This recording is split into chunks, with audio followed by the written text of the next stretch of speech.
Nggak apa-apa Yesus kamu katakan Tuhan nggak apa-apa, kamu katakan batu Tuhan nggak apa-apa. Tapi tolong prosedur ya, prosedur atau persyaratan menjadi Tuhan itu kamu lengkapi, yaitu punya prestasi menciptakan langit dan bumi. Kalau tidak semua urun semen kata aku, sementing urun gitu. Jadi sebetulnya itu kan rasional. Misalnya nggak apa-apa kamu merasa jadi presiden atau gubernur atau jadi wali atau jadi apa. Yang penting prosedurnya penuh.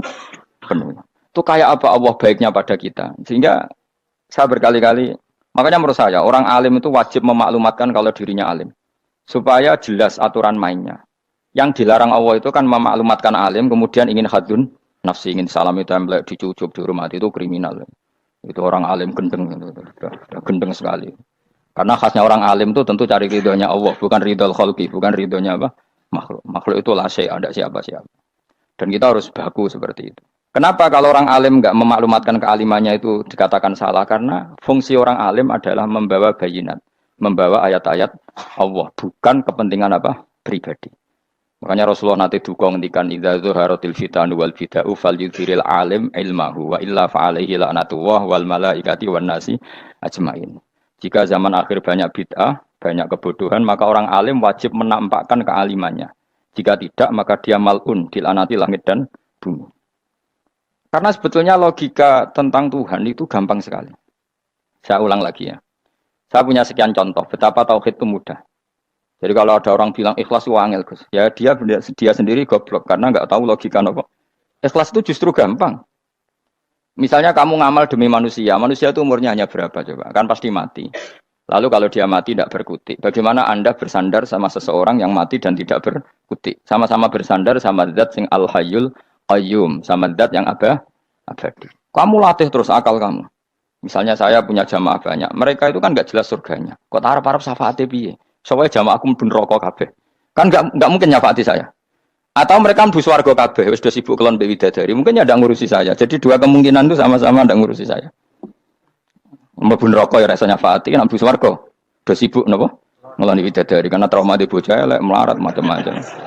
Sehingga kiainya saja wis ora takok Gus Pak nang ndi wis ora takok.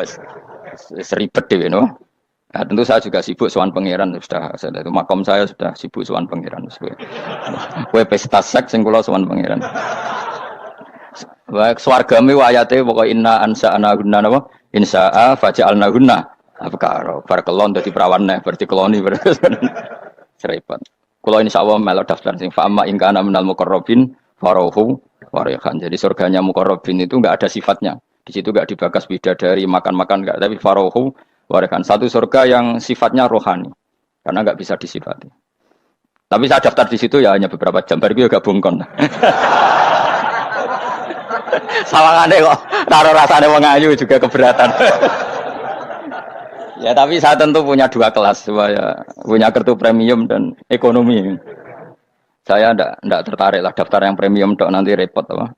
Saya itu sering nangis kalau baca ayat seperti ini. Bagaimana Allah yang Tuhan, kemudian tidak butuh apa-apa. Tapi Allah saking baiknya itu membuat tatanan logika kita. Saya tidak akan bosan-bosan sampai sowan Allah.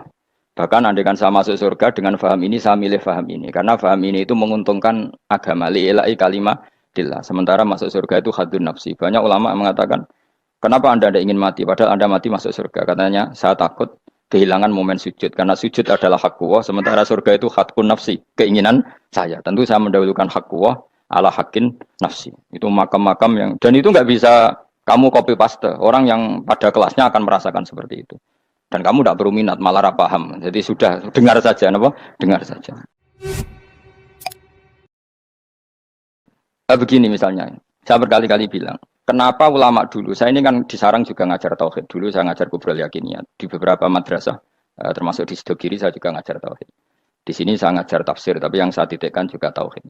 Begini, saya hidup di dunia ini, terutama saya memang ingin menerangkan tauhid, sebagaimana Allah menerangkan. Begini ya, Jubair bin Mut'im, saya tidak bosan-bosan cerita ini. Jubair bin Mut'im itu termasuk dahiyatul Arab, cerdas-cerdasnya orang Arab. Dia ditunjuk sebagai negosiator untuk membebaskan Asra Badrin, tawanan perang Badar yang kalah dan ditawan Rasulullah dan para sahabat. Kemudian harus ditebus dengan uang. Oke, disepakati. Terus singkat cerita Jubair bin Mut'im itu datang ke Madinah. Dulu karena tidak ada hotel, tidak ada penginapan, ya memang nginapnya orang musyrik itu di masjid. Ya sehingga itu lazim saja. Kamu tidak usah jadi liberal kemudian bilang musyrik boleh di masjid, ya tidak perlu seperti itu. Kamu juga tidak perlu goblok mengatakan nggak ada ceritanya orang musyrik ngidam di masjid, karena ya Ada tarehnya seperti itu. Jadi tidak perlu goblok ya nggak perlu liberal. Paham ya? Kalau kamu bilang wah, nangono wong Mesir kalau nginep di masjid, kamu liberal. Padahal konteksnya dulu memang nggak ada hotel. Tapi kalau bilang nggak sama sekali juga goblok karena sejarahnya pernah ada. Milih di goblok apa liberal? Apa milih jelas? Nggak milih aja, ngaco aja. 01 apa 02 apa 00. milih mana? Goblok, liberal, nggak milih. Nah, ketika Jubair bin Mut'im itu datang, delalah Nabi itu sholat maghrib ngimami. Nabi baca surat Wattur wa kitabim mastur fi rakim mansur wal baitil ma'mur. Kemudian di pertengahan surat At-Tur itu kan ada ayat yang menurut saya itu sangat bagus. Sehingga di kamar saya, di rumah saya itu tak figur ayat itu. Bahwa kita harus dilatih berpikir. Kata Allah memulai argumentasinya, am khuliqu min ghairi syai'in. Apakah kejadian alam raya ini seisinya tentu diciptakan tanpa sebab? Misalnya begini, alam raya ini kata orang nihilisme atau komunis atau orang-orang paham nihilisme, itu kan dimulai dari ketiadaan. Logika ini kan goblok sekali. Berarti kalau alam ini kadung wujud, kamu kan tahu kan langit bumi sekarang kan wujud. Ya, langit bumi sekarang kan jelas wujud. Berarti logikanya adalah al-adamu yakhluqu makhlukon, sesuatu yang enggak ada menciptakan sesuatu yang itu kan aneh. Di mana-mana al-adam ketiadaan itu tidak mungkin yakhluqu syai'an atau yu'athiru syai'an. Di mana-mana ketiadaan itu tidak mungkin mengefeki sesuatu yang ada. Wong kamu sebut tidak ada itu berarti tidak mungkin bisa berbuat apa-apa kan namanya tidak ada. Sekarang alam raya ini dimulai dari ketiadaan. Terus kamu simpulkan sesuatu yang enggak ada menciptakan yang ada itu gendeng apa enggak? Oh, gendeng sarap itu. Orang usah dipatahin wong gendeng sebarno yang mau mati dewi. Jadi makanya Quran menanyakan mereka am khuliqu min ghairi syai'in. Apa alam yang kadung wujud ini kemudian disebabkan oleh sesuatu yang tidak ada. Lalu kalau sesuatu yang ada pasti diwujudkan oleh yang ada. Nah, karena yang ada ini pencipta harus berstatus super. Nah, super ini oleh ulama disebut wajibil wujud. Maka Allah bersifat super, wujud yang paling prima, yang kausa prima. Karena pencipta tentu kelasnya harus di atas yang diciptakan. Makanya disebut ulama dulu nyebut Allah itu apa? Wajibil wujud. Karena pencipta tentu lebih dahulu, maka harus disifati awal atau qadim, apa? Awal atau qadim. Kayak apa Allah mendidik kita? Am khuliqu min ghairi syai'in. Terus Allah bilang gini. Ya enggak apa-apa, yang menciptakan enggak saya, enggak apa-apa kata Allah. Tapi amhumul khaliqun, kamu saja yang menciptakan, enggak apa-apa. Tapi syaratnya kalian juga harus merasa pernah ikut menciptakan langit bumi. Am khalaqus samawati wal ardh. Jadi, enggak apa-apa kamu merasa Tuhan, enggak apa-apa. Yang penting kamu merasa ikut nembok langit, ikut ngecor apa? Langit. Ya pokoknya ikut bikin. Terus kata Allah, bala yukinun, kamu tak suruh merasa menciptakan langit bumi, kamu juga enggak merasa iya, memang ya mereka merasa enggak kan? Akhirnya Jubair bin Mut'im saking enggak kuatnya. Am khalaqus samawati wal ardh balla yuqinun amin dahum khuzun. Sama Allah dibombardir seperti itu. Dia datangi Rasulullah, ya Muhammad, logika itu tidak meninggalkan akal saya. Matarok tali akli nasean. Akal saya habis Muhammad. Saya iman saja. Saya tidak cukup punya logika untuk melawan argumentasi ayat yang kamu baca. Saya iman saja. Terus iman. Makanya kalau ada logika nihilisme bahwa sebelum alam ini adalah ketiadaan, lalu pertanyaannya bagaimana mungkin ketiadaan menciptakan yang ada? Di mana-mana ketiadaan itu la yu'atsiru syai'an wa la yakhluqu syai'an. Jenenge wae tiada. Tiada itu ya enggak ada fungsinya, ya enggak ada efeknya, enggak ada prestasinya. Ya pokoknya namanya enggak ada ya enggak ada. Nah, ini penting saya utarakan. Terus di sini Allah mengulang lagi, enggak apa-apa yang lainnya kamu katakan Tuhan jadi mitra saya enggak apa-apa. Tapi tolong kata Allah, aruni madza khalaqu minal ardi, tunjukkan ke kami prestasi dia ikut bikin bumi. Kita tahu misalnya Yesus Isa lahir di bumi. Bumi sama Yesus dulu mana? Dulu bumi, dia lahirnya di bumi. Lalu dia melata di bumi, jalan-jalan. Kemudian dia mengatakan ini bumi Tuhannya saya. Jadi bumi kok enak, bisa aku sih. Tua aku sih, bodoh-bodoh pangeran aku dong. Lebih apa? Tua. Jadi Allah itu gampang sekali. Nah sekarang orang iman itu kuat semua. Makanya ndak wali-wali. Imane mbek Allah taklid, jaluke aneh-aneh, njuk bojo ayu, sugih, jabatan. Bela Allah secara hujah aja enggak pernah, sudah minta. Makanya ini kita hidup di zaman yang saraf masal. Lho kula njaluk pangeran akeh-akeh kuwi, coba kamu bela Tuhan tuh pernah bela apa? Bela Tuhan tuh gampang dengan argumentasi al-hujjah yang supaya agama ini tamkin fil ard, benar-benar mapan dalam logika. Yaitu tadi di mana-mana yang namanya sebab itu amrun wujudiyun, di mana-mana sebab itu sesuatunya harus wujud. Paling tidak kita sudah menolak nihilisme. Apa? Nah, nihilisme. Lah wujud karena wujud awal harus berstatus prima. Lah prima itu dalam bahasa ulama disebut wajibil wujud. Makanya ulama dulu ngelatih kita itu pertama Allah itu siapa? Zat sing wajibil wujud. Itu satu filosofi yang luar biasa. Nah, kemudian setelah itu ada setan-setan kecil yang nganggur, yang iseng. Nah itu nggak usah kamu perhatikan. Tinggal delok TV, ngopi, terus tinggal nyate kelata. Enggak saya tamak, pingsan dewe. Syukur-syukur stres dewe. Dugaan saya, setan saya gue pingsan, kurang gizi. Karena memang setelah itu setan itu udah gini. Lalu sebelum Allah jangan-jangan ada wujud yang lain. Lalu Allah sendiri awal mulanya gimana? Kata Nabi, jika ada pertanyaan seperti itu kamu harus berhenti. Tinggal delok TV atau tinggal delok dangdutan. Ya kalau kepeksa apa-apa, kelasem ae. Saya ada menghalalkan tapi kan sudah kamu lakukan. Karena itu lebih baik ketimbang pertanyaan filsafat. Banyak orang yang dulu sholat ketika sekolah filsafat tidak sholat. Alasannya sampai menemukan jati diri itu Tuhan. Dan itu bahaya sekali karena Nabi berkali-kali bilang kamu jangan mikir tentang Allah pasti rusak. Orang kok mungkin rusak dari Nabi pasti rusak. Nah cara menghentikan gimana? Karena setan ini makhluk, akal-akalannya gampang. Tadi tak warai. Saya sebagai ulama atau sebagai manusia atau sebagai orang awam atau sebagai siapa saja. Kadang ada pertanyaan seperti itu. Tak tinggal anggeling dharma, kan pusing setan. Ini kan ngenteni. Weh, ngenteni bar lo anggeling dharma. Bariku aku lesu mangan mie. Bar mangan mie waret turu. Kan dia ngenteni terus. Mau bikin was-was lagi. Ternyata saya sibuk kan enggak bisa masuk deh. Bangun tidur aku selali pertanyaan tadi. Dinteni. Nah, dia masuk lagi aku sibuk ngajak anak jalan-jalan. Jadi saya kalau jalan-jalan di pasar itu wis enteni tan santai wae. Itu memang resep dari Rasulullah. Jangan sampai orang terjebak filsafat yang sampai menanyakan eksistensi Tuhan. Dan dia tidak mau iman, tidak mau sholat, tidak mau puasa sampai menemukan Tuhan itu siapa. Itu jelas minas syaitonir rajim, itu perilaku setan. Makanya Rasulullah setiap ditanya sahabat gitu itu Nabi guyu-guyu. Dan guyunya Nabi itu kata Nabi, baguslah kalau kamu takut Tuhan kalah kata Nabi. Nabi gojok gitu. Maka ada ulama yang punya seni berargumentasi yaitu Imam Ghazali. Jika setan tanya kamu lalu sebelum Allah jangan-jangan ada wujud yang sebelum Allah. Kata Imam Ghazali ya itu saja yang Tuhan. Yang Allah ini enggak jadi Tuhan. Ya berarti wujud sebelum Allah itu yang benar-benar Allah. Kalau kamu bayangkan lagi, jangan-jangan sebelum itu ada wujud lagi. Ya itu saja yang benar-benar Allah. Sehingga tetap Allah itu menang terus. Paham ya? Yang jelas jangan sampai didahului Adam. Karena kalau didahului Adam lebih ngeri lagi. Karena sesuatu yang enggak ada menciptakan yang ada. Itu lebih buruk lagi menurut akal. Menurut apa akal? Nah, daripada kamu enggak salim Imam Ghazali, tinggal saja ndelok. Tadi ndelok sinetron. Itu yang lucu-lucu aja. Tidak sing lucu-lucu. Pendelok apa mencari Tuhan. Pokoknya sing aneh-aneh, sing goblok-goblok, sing lucu-lucu, sing perane wong apa? Lha saya sering diprotes saya. Gus Salim jenengan kok sering delok sinetron sing ana dialog wong goblok-goblok. Wong goblok ku menarik cara kula. Apa ya? Cara pandang itu di luar dugaan saya karena kula berkali-kali lho kalah wong goblok.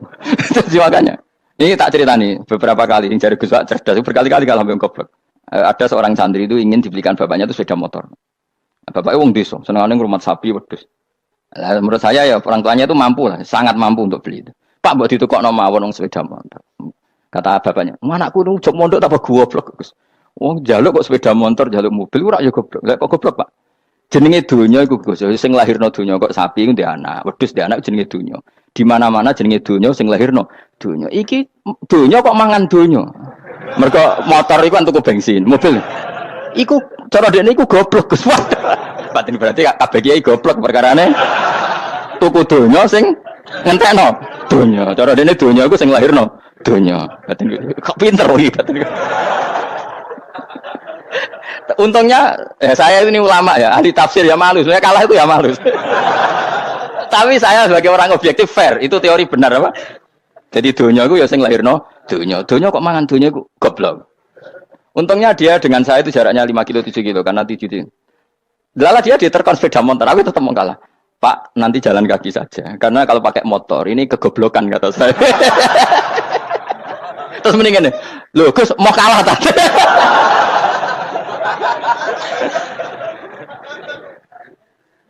Wah kaca. Singkat cerita dia bersikeras, nggak mau beliin sepeda motor anaknya karena di mana-mana dunia gue sing lahir no dunia, nggak boleh dunia kok mangan. Ini satu kegoblokan yang agak ilmiah tadi.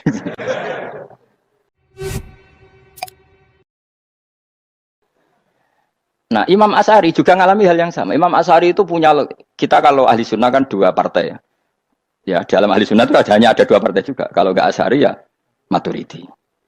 Ya, dan sama-sama alim. Ya kalau terpaut ya paling 5%, 7% ya. Kealimannya Asy'ari dan Maturidi. Imam Asy'ari itu bikin logika yang jelimet seperti saya sekarang ini. Logikanya jelimet, tapi permanen. Jadi yang saya ajarkan tadi itu logika yang jelimet tapi apa? Permanen. Karena tadi alam raya ini kadung wujud. Kalau kadung wujud pasti pewujudnya yang menciptakan wujud pasti adalah kewujudan. Karena al-adam la yu'athiru syai'an. Di mana-mana kenihilan tidak yu'athiru syai'an. Ya sepakat ya, gampang kan? Tentu wujud ini prima disebut wajibil wujud.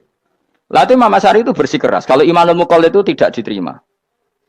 Sebanyak keberatan ulama, tapi Nabi nyatanya yaktafi bi imanil Arab al khalina anin nadur. Nabi nyatanya mencukupkan imannya orang-orang Bedui yang mereka itu kayaknya tidak bisa mikir. Ya, Nabi yaktafi bi imanil Arab itu wong desa al khalina anin nadur yang mereka itu tidak bisa apa? Berpikir. Ingat cerita Imam Asy'ari survei. Coba ayo kita tanya orang-orang kampung. Ternyata kegoblokan orang kampung itu ya ilmiah, masyhur itu. Imam Asy'ari saja harus belajar dari wong awam, wong goblok-goblok. Kita kok ingin ya Badawi bima araf tarubbak. Kowe kok iman be Allah itu bima araf tarubbak. Lalu kamu tahu Tuhan kamu atas nama apa? Dengan logika apa? Jawabnya enak. Al-ba'ratu tadullu 'alal ba'ir wa atharul aqdam yadullu 'alal masir. Angger ana tletong ya ana ontane. Angger ana bekas delamaane wong ya ana sing bar liwat. Jadi misalnya ada bekas teracak anjing, berarti anjing habis liwat. Ada bekas apa ular ya berarti ular harus liwat. Ada bekas tercak manusia ya berarti manusia habis liwat. La wa hadzal alam atharun min athari qudratillah. Alam iki bekas mesti ana sing gawe. Jadi Mas Ari pinter juga, mesti logikane gak jelimet tapi agar ana tletong ana sapine. Ana teracake wong berarti ana sing bar liwat. Dia ngomong gampang wa atharul aqdam ya dulu alal masir.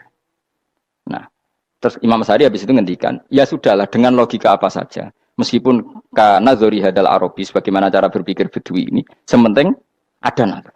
Apa ada nazar. Ya nazar apa saja. Misalnya orang ahli matematika mungkin bilang angka dimulai dari 1. 0 itu akal-akalane Khawarizm. Mereka ini kebingungan nulis 10. Tapi tetap angka itu dimulai dari 1. Kalau misalnya 1 untuk mecah kesulitan ya harus dimulai 0,1. Tidak bisa 0 tok. Jadi 0 dulu itu untuk mematahkan kalau jumlah itu tidak sampai 1. Tapi faktanya jumlah itu kan pasti 1 karena dimulai dari wajibil wujud. Khawarizm itu ya pintar matematika. Saya juga punya ilmu hisamnya Khawarizm. Itu kan dia karena kebingungan angka pecah. Misalnya 1 tidak sampai 2. Mau tidak mau harus ditulis 1,5 misalnya. Paham ya? Lalu kalau sebelum 1 tetap dia harus 0,5. Lalu hakikat 0,5 itu kan bagian dari wujud apa bagian dari Adam? Tetap bagian dari wujud. Jadi 0,5 itu kan khayal kuliah. Tak warai ya. Mungkin saya ada ahli matematika ala wong kampus, tapi saya tahu Kang, ala Islam itu lebih gampang. Misalnya gini. Sesuatu itu kadang kamu putuskan itu satuannya 1. Tentu ketika separuh kamu katakan baru separuh. Tapi sebetulnya ketika satuan itu kamu katakan 10, yang separuh itu sudah 5. Itu kan terserah sing bagi, napa? Terserah sing bagi. Ya iya dong, misalnya 1 juta, 5, 5-nya artinya apa coba? 500 ribu kan. Sekarang kalau 100 ribu, 5-nya jadi berapa? 50. Kalau 1,5 jadi. Nah itu kan terserah satuannya apa? Tapi tetap dari 0,5 itu tetap menunjuk sesuatu yang wujud. Yaitu 5-nya sebetulnya apa? 5 yang separuh tadi. Paham sih kalau maksud? Tetap nggak bisa sesuatu dimulai dari apa? 0. Nah, makanya kata Abdul Hamid Khan kalau dalam mendidik tauhid, itu gampang saja tadi. Alam raya ini kadung maujud. Kalau kadung maujud pasti disebabkan oleh sesuatu yang wujud. Karena wujud pencipta harus berstatus prima. Lah prima ini atau premium ini kita sifati wajibil wujud. Atau kamu katakan apalah kausa prima atau musabibul asbab. Nah kelirunya kita dalam berislam itu, kritiknya para ulama, kita ini nyebut Allah dulu baru menceritakan status Allah. Kalau zaman Nabi itu dibalik. Status wajibil wujud itu kita terangkan dulu, baru yang oleh Islam itu namanya Allah. Paham ya? Kan beda, misalnya gini logikanya gini, kamu ketemu orang ateis. Saya ulang lagi, kamu ketemu orang ateis, terus kamu ditanya, lalu alam ini yang menciptakan siapa? Allah Jalla Jalaluh. Mesti kan tanya, man huwa Allah itu siapa? Kalau dulu Islam mengajarkan enggak gitu. Surat pertama turun apa coba? Iqra. Iqra itu enggak nyebut kata Allah. Iqra bismi rabbika. Rabbika itu siapa? Alladzi khalaq.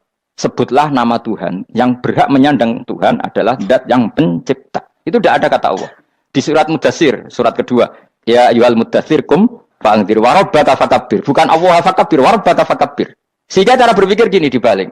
Sebutlah Tuhan kamu. Tuhan itu siapa? Yang berstatus Tuhan adalah zat yang berstatus pencipta. Nah, lalu pencipta ini oleh Islam dinamai Allah. Kalau orang ateis kamu langsung bilang Allah, man huwa Allah. Berarti pertanyaannya Allah itu siapa? Lalu kamu jelaskan Allah adalah pencipta. Allah adalah wajibil wujud. Tentu lebih gampang kamu terangkan. Makanya Al-Qur'an nerangkan amkhuliqu min ghairi syai'in. Manane saya di sini manane ya Allah. Apa? Allah. Apakah mereka diciptakan tanpa pencipta? Tentu setelah Islam tahu itu namanya siapa? Allah.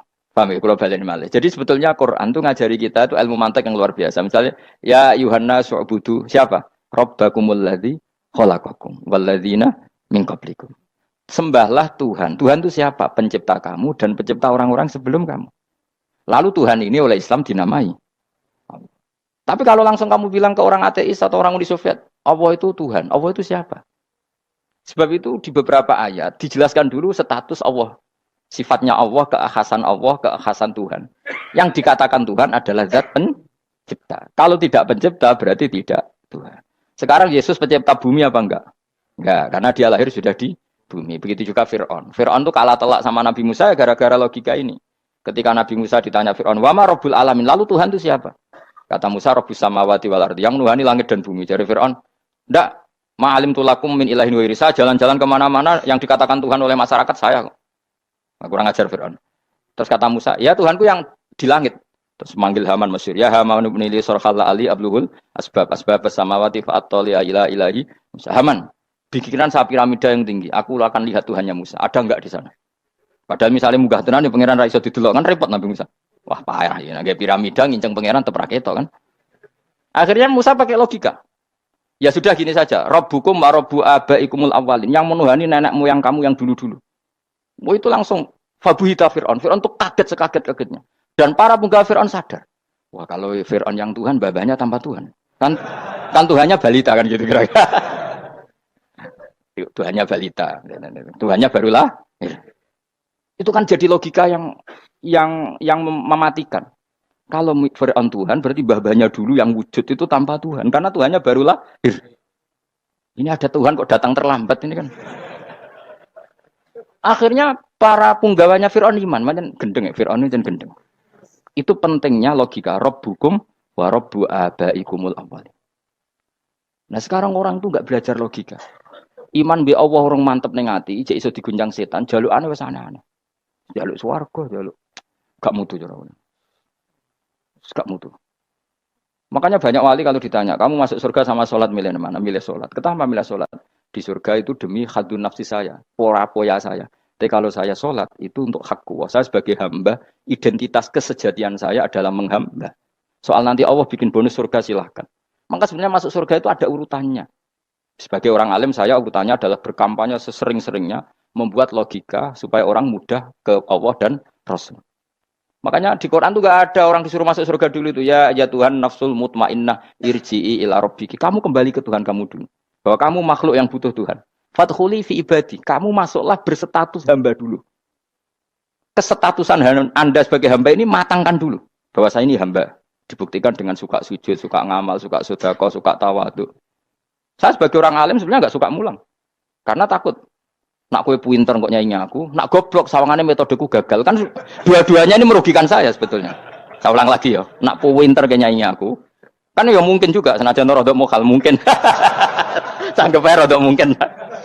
Pemenang nak sing ndik kan yo, biasanya hasut ndik. Wah itu sebenarnya rugi semua, tapi Allah yang memerintahkan hak wong alim kudu mulang. Perhitungan itu tak buang semua. Sing ape nyanyi nggih monggo, sing tetep goblok nggih monggo. Pokoke Allah ngutus mulang ya napa? Mulang. Meskipun tadi potensinya itu dua-duanya buruk, sing alimnya ini.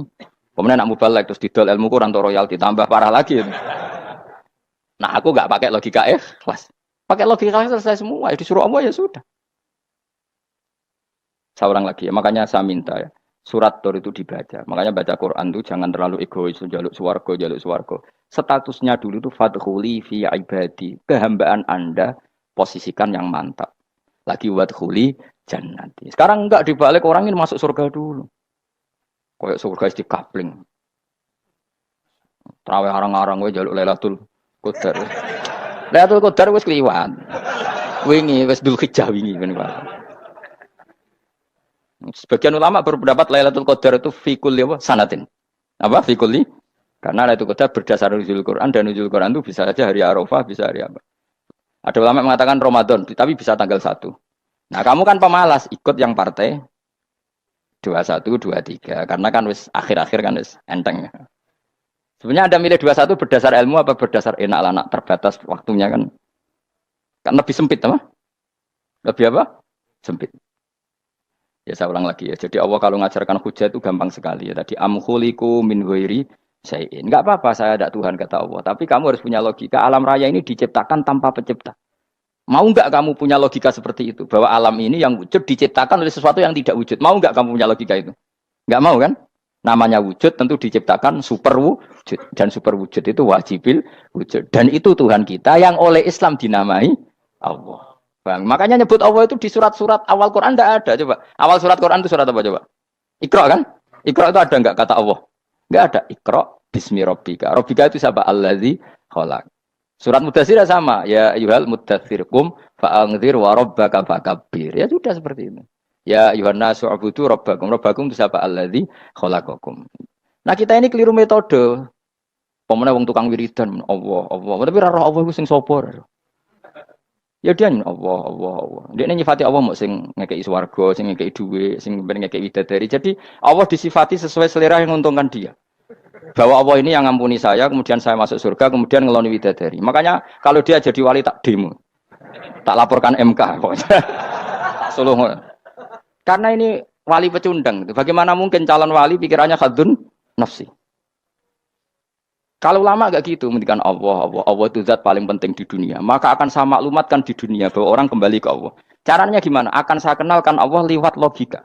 Caranya apa? Kita sifati wajibil wujud. Kita sifati Rabbukum wa Rabbu abaikumul awalin. Dengan sifat-sifat yang semuanya mengarah ke dikjayaan Allah Subhanahu wa taala. Itu jenenge kowe bener-bener ulama. Itu disebut bal wa ayatum bayyinatun fi suduril ladzina utul ilm. Makanya ulama itu orang yang luar biasa. Sampai disebut innama yakhshawaha min ibadihil ulama. Ahli ibadah itu rapati wedi pangeran. Masuk wiridan istighfar nangis rapati wedi pangeran. Gayane tok nangis. Karena sebenarnya dia nangis wedi ra mlebu swarga. Mlebu swarga gak iso ngloni. Dari itu aja orientasinya itu. Makanya benar Kanjeng Nabi nak gojlok orang alim satu itu lebih utama dibanding 1000 ahli ibadah. Bahkan Nabi pernah ngendikan sangat ekstrim. Fadlul alim alal abid ka fadli ala adnakum kata Nabi. Keutamaan orang alim dibanding ahli ibadah itu sebagaimana kelas saya kata Nabi dibanding kelas terendah kalian. Padahal Nabi dengan Abu Bakar saja jaraknya sangat jauh. Itu kata Nabi fadlul alim alal abid ka fadli ala adnakum. Keutamaan orang alim dibanding orang abid sebagaimana keutamaan saya dibanding sahabat paling rendah. Karena tadi abid itu ada opportunisnya. Tapi kamu jangan benci abid loh. Karena kamu ya ora alim ora abid. Saya saja yang kritik, saya yang tanggung jawab di depan Allah. Orang abid itu kadang kan wiridan nganti nangis, pikirannya apa coba? Wis rasakno mungkin apa wiridan pikiran aja. Di sepuro dosane, terus apa kan? Mlebu swarga, terus apa kene swarga aku takok. Jadi aku takok ayo sing ape mlebu swarga apa kegiatan? Rencana pertama ya, Om. Terus gak usah munafik biasa wae. Mau inna ansa'na apa? Insya Allah kalau ada jujur apa jujur. Bandingan kalau orang alim. Orang alim itu ketika nyebut Allah itu iri ya Allah. Kenapa di dunia ini ada makhluk lain yang menandingi engkau? Saya tidak ridho. Kenapa di dunia ini ada syarik orang yang dimitrakan seperti engkau? Maka orang-orang alim ini ingin memaklumatkan bahwa la syarika lak labbaika wa huma lab baiklah syarika lak innal hamda wa ni'mata laka wal mulka la syarika lak. Sehingga para nabi itu memaklumatkan itu. Engkau saja yang Tuhan ya Allah. Semua nikmat dari engkau, semua kepemilikan ini milik engkau. La syarika lak baik. Dimaklumatkan ke dunia. Innal hamda wa ni'mat itu dimaklumatkan. Enggak ada kepikiran mereka masuk surga. Karena mereka ingin memaklumatkan bahwa Allah ini yang Tuhan. Sama tak ceritani Nabi Ibrahim dari Khalilur Rahman, rumang samu kagan wiridan kaya kowe ndak. Wiridannya Nabi Ibrahim sama sampean mungkin banyak sampean. Karena sampean banyak kepentingan tadi. Wali-wali dulu kalau wiridan itu tidak sebanyak sampean ndak, tak jamin ndak. Pemene maca lelo yang 10.000 ndak biasa wiridannya. Tapi khosyahnya sama Allah luar biasa. Pertama Nabi Ibrahim diangkat jadi khullah. Khullah itu ya Khalilur Rahman itu. Itu dia wiridannya gini. Ya Allah, innahu la yahzununi alla ara ahadan fil ghairi ya'buduka. Alla ara ahadan fil ardi ya'buduka ghairi. Sama saya hafal tadi. Memang saya hafalkan. Ya Allah, saya ini susah sekali. Kenapa zat sepenting engkau? Kemudian yang menyembah engkau hanya saya. Ini tidak fair. Makhluk yang enggak penting saja punya umat. Makhluk-makhluk yang enggak penting aja jadi pusat perhatian. Misalnya artis atau presiden atau gubernur atau tokoh top. Semuanya jadi presiden. Padahal semuanya itu makhluk yang enggak sepenting engkau. Ini zat yang sepenting engkau. Kemudian yang tahu kalau engkau penting hanya saya, ini tidak fair. Nangis dan. Nangis. Ini tidak fair. Innahu la yahzununi Allah ara ahadan fil ardi ya'budu ka ghairi. Saya ini susah Gusti, susah sesusahnya. Dat sementing kau kemudian yang tahu kalau engkau penting itu hanya saya. Wah ini tidak fair. Loh, coba kalau orang mencintai sesuatu kan gitu. Misalnya kita bojo ayu, kemudian wong liya kabeh darane elek, mangkel ora? Mangkel enggak? Kamu beli Alphard. Kamu kira itu mobil mewah. Kemudian orang nyejajarkan podo mek Carry, mangkel enggak? Makanya branded itu harus dimaklumatkan. Nah itu bayangkan Nabi Ibrahim. Zaman itu ada Raja Namrud yang dipuja-puja, ada orang kaya dipuja-puja. Kemudian engkau yang Tuhan, pemilik langit bumi, enggak ada yang muja-muja engkau. Ini enggak fair ya Allah. Nangis. Orang kok kowe eling pangeran sak jam, swarga Gusti. Dasar gak bakat wali. Terus saya itu pernah kangen Nabi Ibrahim itu sampai nangis. Dan itu saya tidak berdoa. Semua yang terkait Nabi Ibrahim itu saya baca. Mulai surat Quran, tafsir tentang Ibrahim. Dan sampai saya di Kudiro, di Tadbir Allah pernah ziarah ke makamnya Nabi Ibrahim. Itu saya hampir gak pernah doa. Saya isek. Ya karena tadi. Ketika Nabi Ibrahim nangis-nangis gitu, ya Allah ini tidak fair. Engkau zat terpenting di alam raya ini. Kemudian gak ada yang menuhankan engkau. Gak ada yang merhatikan sama ini tidak fair. Susah sekali. Karena yang tahu engkau Tuhan itu saya tok. Masyhur itu sama Allah. Karena Ibrahim nangis-nangis itu terus sama Allah diterbangkan ke langit. Itu disebut wakadzalika nuri Ibrahim malakutas sama Allah. Di langit ada jutaan malaikat sujud, jutaan malaikat rukuk, jutaan malaikat baca tasbih. Nabi Ibrahim oke Gusti kalau gini ya benar, ini baru benar kata-kata. Makanya terus Allah dengan keangkuhannya, karena Allah punya sifat angkuh dan itu sah walahul kibriya. Kan sifat angkuh baik untuk Allah tapi tidak baik untuk makhluknya. Dan Allah dengan sifatnya walahul kibriya. Kata Allah, kalau nasihati para nabinya, kamu tidak usah susah. Jika di bumi jarang orang nyembah saya. Innalladzina 'inda rabbika yusabbihuna lahu bil-laili wan nahar wa hum la yasamun. Kamu tenang saja. Orang yang di sana di langit-langit itu maksudnya para malaikat itu bertasbih siang dan malam. Wa hum la yasamun dan mereka tidak berhenti-henti, tidak bosan-bosannya bertasbih. Jadi nabi itu baru terhibur kalau yang diidolakan itu keren. Itu nabi, itu wali kutub, itu wali. Kamu enggak nyebut Allah itu sebenarnya kamu kan enggak ingin kan bangun malam ingat Allah berhubung utamu akeh terus Allah mbok libatno mbok nyaur kan sebenarnya itu kamu ingin jadi bupati sebenarnya kamu enggak kangen Allah kamu ingin jadi bupati terus Allah mbok jak koalisi kan gitu terus malam-malam Allah ya Allah ini hambamu ya Allah minta ini sebenarnya kamu kangen Allah apa kangen keinginan kamu terlalu menyindir banyak orang ya maksudnya ini cerita saja. Ya sudah ini kayaknya kok banyak yang tersindir tapi ini kan ngaji, yang ngaji itu harus naik kelas. Ya sudah tidak usah diteruskin kok banyak yang tersinggung. Ya sudah tidak usah diterusin.